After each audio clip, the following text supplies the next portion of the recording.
नमस्कार मित्रांनो, ट्रू स्टोरीजमध्ये तुम्हा सर्वांचे स्वागत. रक्ताची नाती ही जन्माने मिळतात असं आपण मानतो, पण कधी कधी हीच रक्ताची नाती पैशाच्या हव्यासापोटी इतकी निष्ठुर होतात की माणुसकीलाही लाज वाटेल.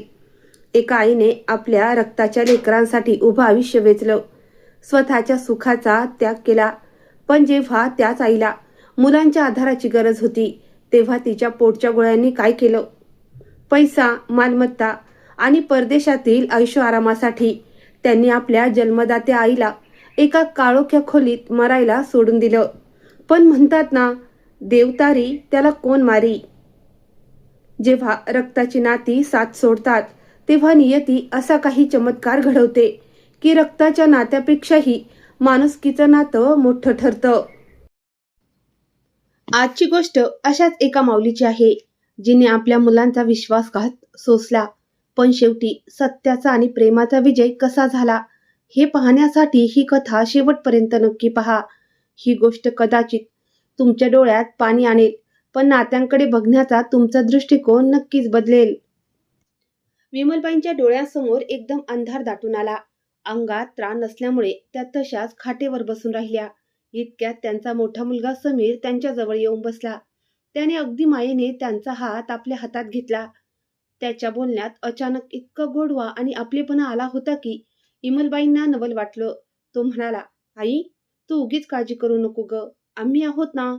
आम्ही तुझं चांगलं औषध पाणी करू, तुझी सेवा करू. बघशील तू, देवाच्या कृपेने तू पुन्हा ठणठणीत बरी होशील. विमलबाईंनी साशंक नजरेने आपल्या मुलाच्या चेहऱ्याकडे पाहिलं. त्याच्या चेहऱ्यावरची काळजी पाहून त्यांच्या मनात आशेचा एक किरण जागा झाला. त्यांना वाटलं, कदाचित मुलांना आता स्वतःच्या चुकीची जाणीव झाली आहे आणि आता त्यांना खरंच आपली काळजी वाटते. पुढच्या 2-3 दिवसात तर घरचा नूरच पालटला. सगळी मुलं एक एक करून त्यांच्याकडे येऊ लागली. कुणी मायेनं त्यांच्या डोक्यावरून हात फिरवायचं, कुणी वेळेवर औषध द्यायचं, तर कुणी जेवण खाण्याची चौकशी करायचं. विमलबाईंना स्वतःच्या डोळ्यांवर विश्वासच बसत नव्हता. हीच ती मुलं होती का, जी कालपर्यंत त्यांच्या सावलीलाही उभं राहायला तयार नव्हती? त्यांच्या मनात आनंदाची एक लहर उमटली.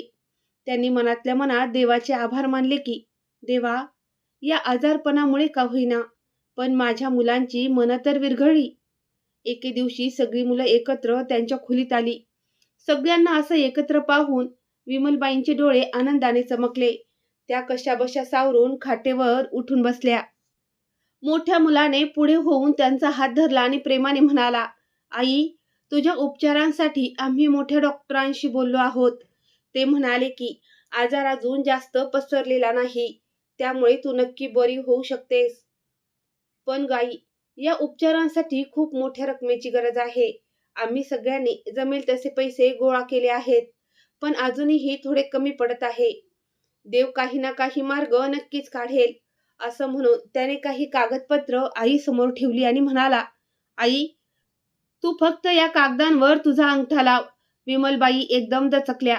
त्यांनी काळजीत पडून मुलाकडे पाहिलं आणि हळूच विचारलं, बाळा, पण या कागदावर अंगठा कशासाठी? मुलाने क्षणाचाही विलंब न लावता अगदी सहजपणे उत्तर दिलं, अगं आई, उपचार सुरू करण्यापूर्वी रुग्णाची परवानगी घ्यावी लागते. या इलाजात थोडा त्रास होऊ शकतो आणि थोडी जोखीमही असते, पण तू काळजी नको करू. ही फक्त एक सरकारी पद्धत आहे.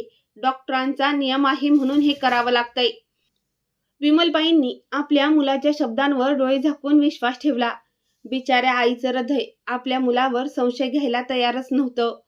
त्यांनी थरथरत्या हाताने ते कागद उचलले आणि काहीही न बोलता त्या कागदांवर आपला अंगठा उमटवला. विमलबाईंच्या डोळ्यासमोर एकदम अंधार दाटून आला. शरीर साथ देत नव्हतं, म्हणून त्या तशाच खाटेवर मटकन बसून राहिल्या. इतक्यात त्यांचा मोठा मुलगा समीर त्यांच्या जवळ येऊन बसला. त्याने अगदी मायेने विमलबाईंचा हात आपल्या हातात घेतला. त्याच्या बोलण्यात अचानक इतका गोडवा आणि आपलेपणा आला होता की विमलबाईंना नवलच वाटलं. तो म्हणाला, आई, तू उगीच काळजी करू नको ग.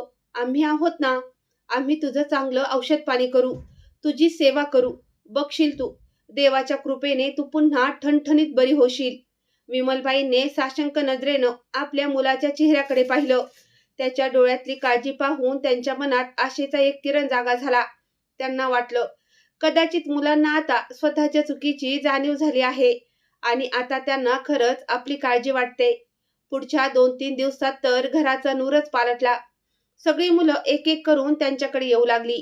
कुणी मायेनं त्यांच्या डोक्यावरून हात फिरवायचं, कुणी वेळेवर औषध द्यायचं, तर कुणी जेवण खाण्याची चौकशी करायचं. विमलबाईंना स्वतःच्या डोळ्यावर विश्वासच बसत नव्हता. ही तीच मुलं होती का, जी कालपर्यंत त्यांच्या सावलीलाही उभं राहायला तयार नव्हती? त्यांच्या मनात आनंदाची एक लहर उमटली. त्यांनी मनातल्या मनात देवाचे आभार मानले की देवा, या आजारपणामुळे का होईना, पण माझ्या मुलांची मनं तर विरघळली. मुलांनी एकमेकांकडे पाहिलं आणि त्यांच्या ओठावर एक लबाड हास्य उमटलं. पण बिचाऱ्या विमलबाईंना मात्र त्यामागचा धोका ओळखता आला नाही. एके दिवशी सगळी मुलं एकत्र त्यांच्या खोलीत आली. सगळ्यांना असे एकत्र पाहून विमलबाईंचे डोळे आनंदाने चमकले. त्या कशाबशा सावरून खाटेवरून उठून बसल्या.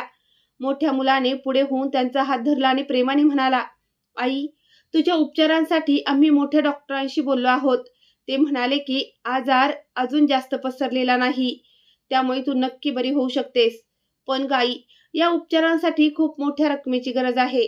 आम्ही सगळ्यांनी जमेल तसे पैसे गोळा केले आहेत, पण अजूनही थोडे कमी पडत आहे. देव काही ना काही मार्ग नक्कीच काढेल. असं म्हणून त्याने काही कागदपत्र आई समोर ठेवली आणि म्हणाला, आई, तू फक्त या कागदांवर तुझा अंगठा लाव. विमलबाई एकदम दचकल्या. त्यांनी काळजीत पडून मुलाकडे पाहिलं आणि हळूच विचारलं, बाळा, पण या कागदांवर अंगठा कशासाठी? मुलाने क्षणाचाही विलंब न लावता अगदी सहजपणे उत्तर दिलं, अगं आई, उपचार सुरू करण्यापूर्वी रुग्णाची परवानगी घ्यावी लागते. या इलाजात थोडा त्रास होऊ शकतो आणि थोडी जोखीमही असते, पण तू काळजी करू नको. ही फक्त एक सरकारी पद्धत आहे. डॉक्टरांचा नियम आहे म्हणून हे करावं लागतंय. विमलबाईंनी आपल्या मुलांच्या शब्दावर डोळे झाकून विश्वास ठेवला. बिचाऱ्या आईचं हृदय आपल्या मुलांवर संशय घ्यायला तयारच नव्हतं. त्यांनी थरथरत्या हाताने ते कागद उचलले आणि काहीही न बोलता त्या कागदांवर आपला अंगठा उमटवला. यानंतर काही दिवस उलटले. सुरुवातीला सगळे आधीसारखीच त्यांची काळजी घेत होते, पण हळूहळू मुलाचं वागणं बदलू लागलं. आता कोणीही त्याच्यापाशी येऊन बसत नसे. वेळेवर औषध मिळेनाशी झाली आणि जेवणही तासनतास उशिरा मिळू लागलं. विमलबाईंना कळेना की अचानक हे सगळं असं कसं बदललं. त्या शांतपणे सगळं बघत होत्या, पण काहीच बोलू शकत नव्हत्या. मग एके दिवशी त्यांनी पाहिलं की सगळी मुलं आपापल्या खोलीत सामान भरत आहेत. सुटकेस तयार केल्या जात होत्या आणि घरात एक वेगळीच धावपळ सुरू होती. विमलबाईंनी आपल्या अशक्त आवाजात विचारलं, अरे बाळांनो, हे काय चाललंय? तुम्ही सगळे कुठे चाललात? पण कोणीच त्यांना नीट उत्तर दिलं नाही. प्रत्येक जण आपापल्या कामात गुंग असल्याचं भासवत होता. दुसऱ्या दिवशी सगळी मुलं एकत्र त्याच्या खोलीत आली. मोठा मुलगा म्हणाला, आई, आम्हाला आशीर्वाद दे. आम्ही सगळे आमच्या पुढच्या भविष्यासाठी परदेशी जात आहोत. आम्ही खूप दिवसापासून प्रयत्न करत होतो, पण पैशाची अडचण होती. आता पैशांची सोय झाली आहे म्हणून आम्ही निघतोय. हे ऐकून विमलबाईंच्या काळजात जणू कुणीतरी तीक्ष्ण सुरी खुपसली. त्यांच्या डोळ्यात पाणी आलं. त्या कातर स्वरात म्हणाल्या, अरे पण मला कुणाच्या आधारावर सोडून चाललात? मी या अवस्थेत एकटी कशी राहणार? पण मुलांच्या चेहऱ्यावर पश्चातापाची एक लकीरही नव्हती. एका मुलाने अगदी निष्ठुरपणे म्हटलं, आई, तुझे तर आता शेवटचे दिवस आहेत, पण आमचं तर अख्खं आयुष्य बाकी आहे ना. आम्हाला आमचं भविष्य बघायला नको का? हे शब्द ऐकून विमलबाई आतून पूर्णपणे तुटल्या. त्यांच्या डोळ्यातून अश्रू वाहू लागले. पण मुलांच्या मनाला पाझर फुटला नाही. उलट त्यांनी एकमेकाकडे पाहून एक विजयी स्मित हास्य केलं. जणू त्यांनी खूप मोठी कामगिरी फत्ते केली होती. खरं तर ज्या कागदांवर त्यांनी आईचा अंगठा घेतला होता ते उपचाराचे नसून मालमत्तेचे कागद होते. त्यानंतर त्यांनी विमलबाईंना आधार देऊन घराच्या पाठीमागच्या एका जुन्या अडगळीच्या खोलीत नेऊन बसवलं. ती खोली अतिशय ओसाड आणि अंधारी होती. तिथे साधा उजेडही नीट पोचत नव्हता. त्यांनी आईला तिथे सोडलं आणि बाहेरून दरवाजा ओढून घेतला. तो कुलूप लावल्याचा आवाज विमलबाईंच्या काळजावर झालेला शेवटचा घाव होता. त्या एकटक त्या दाराकडे बघत राहिल्या. त्यांनी आपल्या कुमकुवत हाताने दरवाजा वाजवण्याचा प्रयत्न केला, पण त्यांचा आवाज इतका क्षीण होता की तो खोलीच्या बाहेरही जात नव्हता. शेवटी थकल्या भागल्या त्या जमिनीवरच बसून राहिल्या. डोळ्यातून अश्रू वाहत होते आणि ओठांवर फक्त एकच प्रार्थना होती, हे देवा, माझ्या लेकरांना सुबुद्धी दे, त्यांना योग्य मार्ग दाखव. तिकडे मुले आपापल्या तयारीत मग्न होती. आपली आई कोणत्या अवस्थेत आहे हे वळून बघण्याची तसदीही कोणी घेतली नाही.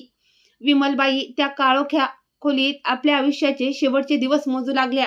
आता त्यांना सगळं समजलं होतं की मुलांचे ते प्रेम फक्त एक नाटक आणि धोका होतं. पण आता खूप उशीर झाला होता. विमलबाई त्या भिंतीला टेकून खाली बसल्या आणि जुन्या दिवसांत हरवून गेल्या. त्यांना तो काळ आठवला जेव्हा या मुलांना त्यांनी कडेवर खेळवलं होतं. मुलांसाठी त्या रात्री रात्री जागल्या होत्या. स्वतःच्या सुखाचा त्याग करून त्यांना मोठं केलं होतं. पण आज तीच मुलं त्यांना अशा अवस्थेत सोडून गेली होती. खोलीतला शांतपणा जीवघेणा वाटत होता. बाहेर जग नेहमीप्रमाणे धावत होतं, पण आत एक आई एकटेपणा आणि दुःखाच्या खोल काळोखात बुडत चालली होती. तिकडे विमलबाईंची जिंदगी अंधारात बुडत होती आणि इकडे त्यांची मुलं कॅनडाच्या भूमीवर पाय ठेवत होती. विमानतळाच्या बाहेर पडताना त्यांच्या चेहऱ्यावर एक विचित्र अभिमान आणि समाधान होतं. जणू त्यांनी आयुष्यातलं सर्वात मोठं यश मिळवलं होतं. कोणालाही आईची आठवण आली नाही की त्या अंधाऱ्या खोलीचा विचारही शिवला नाही जिथे त्यांनी आईला मरायला सोडलं होतं. त्यांच्या डोक्यात फक्त एकच गोष्ट होती, आता त्यांच्याकडे अमाप पैसा आहे आणि ते स्वतःच्या मर्जीने जगू शकतात. खरं तर ज्या कागदांवर त्यांनी विमलबाईंचा अंगठा घेतला होता ते उपचाराचे नसून मालमत्तेच्या हस्तांतराचे होते. त्यांनी आईची सगळी शेतजमीन आणि घर विकून टाकलं होतं. हातात करोडो रुपये आल्यावर त्यांनी लगेच व्हिसा लावला आणि परदेशी जाण्याची सोय केली. आईची सेवा करण्याचं जे नाटक त्यांनी केलं होतं ते फक्त याचसाठी होतं. आईला संशय येऊ नये आणि सगळी मालमत्ता त्यांच्या नावावर व्हावी. कॅनडाला गेल्यावर सुरुवातीचे दिवस सोपे नव्हते. नवीन जागा, नवीन माणसं, भाषेची अडचण आणि कामाचा त्रास होताच. पण त्यांच्याकडे भरपूर पैसा होता. त्यामुळे त्यांनी लवकरच स्वतःचे मार्ग शोधले. कोणी छोटा व्यवसाय सुरू केला तर कोणी मालमत्तेत गुंतवणूक केली. हळूहळू सगळं मार्गी लागलं. काही महिन्याच्या मेहनतीनंतर त्यांचं आयुष्य पूर्णपणे बदललं. मोठी घरं, महागड्या गाड्या, ब्रँडेड कपडे आणि हव्या त्या सोयी सुविधा त्यांच्याकडे होत्या. आता ते स्वतःला खूप यशस्वी समजू लागले होते. रात्री एकत्र बसून ते हसायचे आणि म्हणायचे, बघा आपण किती हुशारीने काम केलं. जर आपण ती जमीन विकली नसती तर आज इथे नसतो. वेळ सरकत गेला आणि ते आपल्या यशाच्या नशेत बुडत गेले. पण त्यांची सवय बदलली नव्हती. त्यांच्या मनातला लोभ आणि फसवणूक करण्याची वृत्ती अजूनही जिवंत होती. कमी वेळात जास्त पैसा कमवण्यासाठी ते नेहमी शॉर्टकट शोधायचे. एके दिवशी एका मुलाने एक मोठा प्लॅन बनवला. काही कागदपत्रात अफरातफर करून मोठा नफा मिळवायचा हा विचार होता. बाकीचे सगळेही त्यात सामील झाले. त्यांना वाटलं की जसं भारतात पैसा फेकून काम होतात तसंच इथेही होईल. पैशाच्या जोरावर आपण कायदे वाकवू शकतो या भ्रमात ते होते. पण ते विसरले होते की हे कॅनडा आहे. इथे कायदा सर्वांसाठी सारखा असतो. काही आठवड्यातच त्यांच्या कामावर पोलिसांना संशय आला आणि चौकशी सुरू झाली. सुरुवातीला त्यांना वाटलं की आपण हे मॅनेज करू, पण जसजसा तपास पुढे सरकला तसतसं त्यांचं खोटं बोलणं आणि फसवणुकीचे पुरावे समोर येऊ लागले. एके दिवशी अचानक पोलिसांनी त्यांच्या घरावर आणि ऑफिसवर धाड टाकली आणि सर्वांना बेड्या ठोकल्या. सगळं काही इतक्या लवकर संपेल यावर त्यांचा विश्वासच बसत नव्हता. त्यांनी खूप प्रयत्न केले, पैसे चारण्याचा प्रयत्न केला, पण काहीच उपयोगाला आलं नाही. प्रकरण न्यायालयात गेलं. सर्व पुरावे त्यांच्या विरुद्ध होते. न्यायाधीशांनी कडक आवाजात म्हटलं, तुम्ही लोकांनी फक्त कायदाच मोडला नाही तर या देशाच्या विश्वासालाही तडा दिला आहे. अखेर त्यांना कठोर शिक्षा सुनावण्यात आली आणि त्यांची रवानगी तुरुंगात झाली. तुरुंगातल्या त्या आयुष्याने त्यांचं सगळं सुखचैन हिरावून घेतलं. जे कालपर्यंत ऐशोआरामात राहत होते ते आज अपमानित आणि कठीण आयुष्य जगण्यास मजबूर झाले होते. ना चांगलं जेवण होतं, ना मऊ बिछाना आणि नाही सन्मान. आता त्यांचा प्रत्येक दिवस एका शिक्षेसारखा वाटू लागला होता. तुरुंगाच्या त्या अंधाऱ्या कोठडीत आता हळूहळू त्यांना आपल्या चुकांची जाणीव होऊ लागली. रात्रभर त्यांना झोप येत नसे. डोळे मिटले की आपल्या आईचा, विमलबाईंचा चेहरा त्यांच्या डोळ्यासमोर फिरायचा. तीच आई जिच्याशी त्यांनी गद्दारी केली होती आणि जिला एका काळोख्या खोलीत मरायला सोडून ते पळून आले होते. अनेक महिने अशाच तडफडीत गेले. अखेर त्यांची शिक्षा संपली आणि त्यांची तुरुंगातून सुटका झाली. पण त्यांच्या अडचणी संपल्या नव्हत्या. उलट अजून एका मोठा धक्का त्यांना बसणार होता. तिथल्या सरकारने त्यांना देश सोडून जाण्याचा आदेश दिला. त्यांना स्पष्ट सांगण्यात आलं की आता तुम्ही या देशात राहू शकत नाही. तुम्हाला परत तुमच्या मायदेशी म्हणजेच भारतातच पाठवण्यात येत आहे. हे ऐकताच त्यांच्या पायाखालची जमीनच सरकली. ज्या देशाला त्यांनी आपल्या यशाचं शिखर मानलं होतं, तोच देश आज त्यांना धुतकारून बाहेर काढत होता. आता त्यांच्याकडे ना पैसा उरला होता, ना इज्जत आणि ना कोणाचा आधार. काही दिवसातच त्यांना विमानात बसून भारतात रवाना करण्यात आलं. हा प्रवास त्यांच्या आयुष्यातला सर्वात जड प्रवास होता. मनात कोणतीही आशा नव्हती. होतं ते फक्त पश्चातापाचं ओझं. विमानाच्या खिडकीतून बाहेर पाहताना त्यांना ते दिवस आठवले, जेव्हा ते मोठमोठी स्वप्न उराशी बाळगून इथून निघाले होते. पण आज ती सगळी स्वप्न धुळीला मिळाली होती. आता त्यांच्यासमोर एकच प्रश्न होता. गावात गेल्यावर कोणाच्या तोंडाकडे बघायचं आणि आईच्या डोळ्यांना डोळे कसे भिडवायचे. विमान जेव्हा भारताच्या भूमीवर उतरलं, तेव्हा त्यांच्या मनात एक अनामिक भीती दाटून आली. ज्या मातीशी त्यांनी प्रतारणा केली होती, तीच माती आज त्यांना रिकाम्या हाताने स्वीकारत होती. विमानतळाच्या बाहेर पडताना त्यांचे पाय लटपटत होते. चेहऱ्यावरचा तो आत्मविश्वास पार हरवून गेला होता. काही तासांच्या प्रवासानंतर ते आपल्या गावाकडे निघाले. संपूर्ण रस्ताभर गाडीत स्मशान शांतता होती. कधीतरी कोणीतरी एकमेकांकडे पाहायचं आणि अपराधी भावनेनं मान खाली घालायचं. प्रत्येकाच्या मनात एकच धडधड होती. घरी गेल्यावर काय पाहायला मिळेल? आई जिवंत असेल का, की सगळं संपलं असेल? जसे ते आपल्या गल्लीत पोहोचले, तसे त्यांचे पाऊल अचानक थबकले. जिथे कधीतरी त्यांचं जुनं घर असायचं, तिथे आज एक अतिशय सुंदर आणि आलिशान बंगला उभा होता. उंच भिंती, मोठं प्रवेशद्वार आणि आतून येणारा तो शुभ्र प्रकाश. हे पाहून ते सगळे अवाक झाले.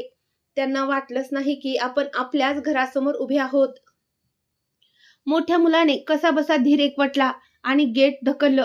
गेट उघडलं गेलं आणि ते सगळे दबक्या पावलांनी आत शिरले. अंगणात पाऊल टाकताच त्यांच्या डोळ्यावर त्यांचा विश्वासच बसेना. समोर एका आरामदायी सोफ्यावर विमलबाई अगदी शांतपणे बसल्या होत्या. त्यांचा चेहरा पूर्वीपेक्षा खूपच टवटवीत आणि प्रसन्न दिसत होता. डोळ्यात एक वेगळी चमक होती आणि त्यांच्या संपूर्ण व्यक्तिमत्वात एक प्रकारचा सन्मान आणि शांतता जाणवत होती. त्यांच्या शेजारी एक तरुण मुलगा बसला होता, जो अत्यंत आदराने विमलबाईंचे पाय चेपत होता. त्याने साधे कपडे घातले होते, पण त्याच्या चेहऱ्यावर एक समाधान आणि प्रामाणिकपणा ओसंडून वाहत होता.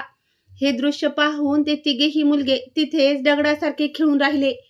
त्यांचे ओठ कोरडे पडले आणि तोंडातून शब्दच फुटेना. मोठ्या मुलाच्या तोंडातून कसाबसा शब्द फुटला, आई. विमलबाईंनी हळूच मान वर करून त्याच्याकडे पाहिलं. काही क्षणासाठी तिथे स्मशान शांतता पसरली. त्या मुलाकडे अशा नजरेने बघत होत्या, जणू त्यांना ओळखण्याचा प्रयत्न करत असाव्यात. मग त्या अतिशय शांत आवाजात म्हणाल्या, आलात तर शेवटी. कसं काय झालं तुमचं ते कॅनडा? त्यांच्या आवाजात ना राग होता ना तिरस्कार. होती ती फक्त एक गोठलेली शांतता. मुलांच्या माना लाजेनं खाली झुकल्या. एकाचीही आईच्या डोळ्यात बघण्याची हिंमत होत नव्हती. एक मुलगा रडत रडत पुढे झाला आणि आईच्या पायाशी बसला. त्याचे डोळे अश्रूंनी डबडबले होते. तो हुंदके देत म्हणाला, आई, आम्हाला माफ कर ग. आमच्याकडून खूप मोठी चूक झाली. विमलबाईने त्याच्या प्रश्नाचं काहीच उत्तर दिलं नाही. त्यांनी आपली नजर बाजूला बसलेल्या त्या मुलाकडे वळवली, जो शांतपणे हे सगळं बघत होता. मग विमलबाई स्वतःच बोलायला लागल्या. त्या म्हणाल्या, ज्या दिवशी तुम्ही मला त्या काळोख्या खोलीत कोंडून निघून गेलात, त्या दिवशी हा मुलगा तिथून जात होता. आपल्याच गल्लीतला हा एक अनाथ मुलगा आहे. त्याने माझ्या ओरडण्याचा आवाज ऐकला आणि दरवाजा तोडून मला बाहेर काढलं. माझी अवस्था खूपच वाईट होती रे. हा मला लगेच दवाखान्यात घेऊन गेला. जर हा मुलगा त्या दिवशी तिथे आला नसता, तर आज मी तुम्हाला जिवंत दिसले नसते. तो मुलगा लाजेने मान खाली घालून बसला होता. विमलबाईंनी मायेने त्याच्या डोक्यावरून हात फिरवला आणि पुढे म्हणाल्या, ह्याने माझी अशी काळजी घेतली, जणू काही मी याची जन्मदाती आईच आहे. रात्र रात्र जागून माझी सेवा केली. माझी औषधं, जेवण खाणं, प्रत्येक गोष्टीचं त्याने मनापासून लक्ष ठेवलं. त्यांनी एक दीर्घ श्वास घेतला आणि म्हणाल्या, अरे मुलांनो, तुम्हाला माझ्या त्या संपत्तीबद्दल माहीतच नव्हतं, जी तुमच्या वडिलांनी माझ्या नावावर वेगळी ठेवून दिली होती. तुम्ही जो अंगठा घेतला ती तर फक्त वरवरची मालमत्ता होती. मी माझी ती सगळी खरी संपत्ती या मुलाच्या नावावर करून दिली आहे, कारण त्याने ते केलं. जे एका खऱ्या मुलाने करायला हवं होतं. हे ऐकून तिन्ही मुलं हादरून गेली. त्यांच्या चेहऱ्यावर धक्का आणि पश्चाताप स्पष्ट दिसत होता. विमलबाई पुढे म्हणाल्या, माझ्या पैशातून त्याने एक छोटासा व्यवसाय सुरू केला, पण तो अगदी प्रामाणिकपणे केला. त्याने कधी कोणाला फसवलं नाही की कोणाशी गद्दारी केली नाही. देवाने त्याच्या मेहनतीचं फळ त्याला असं दिलं की आज तो या मोठ्या मुकामावर पोहोचला आहे. विमलबाई पुढे म्हणाल्या, ज्या यशाच्या शिखरावर पोहोचवण्याचं स्वप्न तुम्ही पाहिलं होतं आणि जिथे तुम्ही पोहोचू शकला नाहीत, तिथे हा मुलगा आज आपल्या प्रामाणिकपणामुळे उभा आहे. हे ऐकून तो मुलगा नम्रपणे म्हणाला, आई, हे सगळं तुमच्या आशीर्वादाचं फळ आहे. मी तर काहीच नव्हतो. तुम्ही मला सगळं काही दिलंय. त्याच्या डोळ्यात कृतज्ञतेचे अश्रू होते. मग तो उठून आत गेला आणि काही कागदपत्र घेऊन बाहेर आला. त्याने ते कागद विमलबाईंच्या मुलांसमोर ठेवले आणि म्हणाला, हे घ्या. ही सगळी संपत्ती मी तुमच्या नावावर केली आहे, कारण ही खरं तर तुमचीच होती. मी स्वतः जे कमवलंय ते माझ्यासाठी पुरेसे आहे आणि आई माझ्यासोबत आहे, हेच माझ्यासाठी सगळ्यात मोठं सुख आहे. हे ऐकून त्या तिन्ही मुलांना धक्काच बसला. ज्या मुलाने त्यांच्या आईचा जीव वाचवला तो इतक्या मोठ्या मनाचा असेल असं त्यांना स्वप्नातही वाटलं नव्हतं. त्यांचे डोळे पुन्हा एकदा भरून आले. ते पुन्हा विमलबाईंसमोर हात जोडून उभे राहिले. पण यावेळी मात्र विमलबाईंचा चेहरा कठोर झाला होता. त्या स्पष्ट शब्दात म्हणाल्या, मुलांनो, तुम्ही मला मरायला सोडून निघून गेला होता. आज मी जिवंत आहे ती फक्त या मुलामुळे. आज हे लक्षात ठेवा की तुमची आई त्या दिवशीच मेली होती. हे ऐकून मुलांच्या पायाखालची जमीन सरकली. त्यांच्याकडे कोणतंही उत्तर नव्हतं. विमलबाई पुढे म्हणाल्या, आता मी याच मुलासोबत राहणार. हाच माझा मुलगा आहे. तुम्ही नातं स्वतःहून तोडलं होतं, आता ते जोडण्याचा प्रयत्न करू नका. तिन्ही मुलं गप्प बसली होती. त्यांच्या माना लाजेनं झुकल्या होत्या. आपण आयुष्यात काय गमावलंय याची जाणीव आता त्यांना झाली होती. अखेर ते हळूहळू तिथून माघारी वळले. यावेळी त्यांच्या पावलात ना घमंड होता ना कोणती आशा होता, तो फक्त न संपणारा पश्चाताप. तिकडे अंगणात विमलबाई शांतपणे बसल्या होत्या. त्यांच्याजवळ तो अनाथ मुलगा होता, जो रक्ताचं नातं नसूनही पोटच्या मुलापेक्षा जास्त मायेचा निघाला. आयुष्याने पुन्हा एकदा सिद्ध केलं होतं की नाती रक्ताने नाही तर सत्य आणि प्रेमाने बनतात. ती मुलं जेव्हा गेटच्या बाहेर पडली तेव्हा त्यांना सगळं जग बदलल्यासारखं वाटलं. त्यांच्याकडे आता संपत्तीही नव्हती आणि आईचं प्रेमही उरलं नव्हतं. त्यांच्या मनात एक अशी पोकळी निर्माण झाली होती जी आता कधीच भरून येणार नव्हती. त्यांनी पैशासाठी आपली आई गमावली होती. विमलबाईंनी आकाशाकडे पाहिलं आणि मनातल्या मनात प्रार्थना केली. त्यांच्या मनाला आता एक प्रकारची शांती मिळाली होती. तो मुलगा तिथेच बसून मायेने त्यांचे पाय चेपत होता. त्याच्या चेहऱ्यावर निस्वार्थी प्रेम होतं.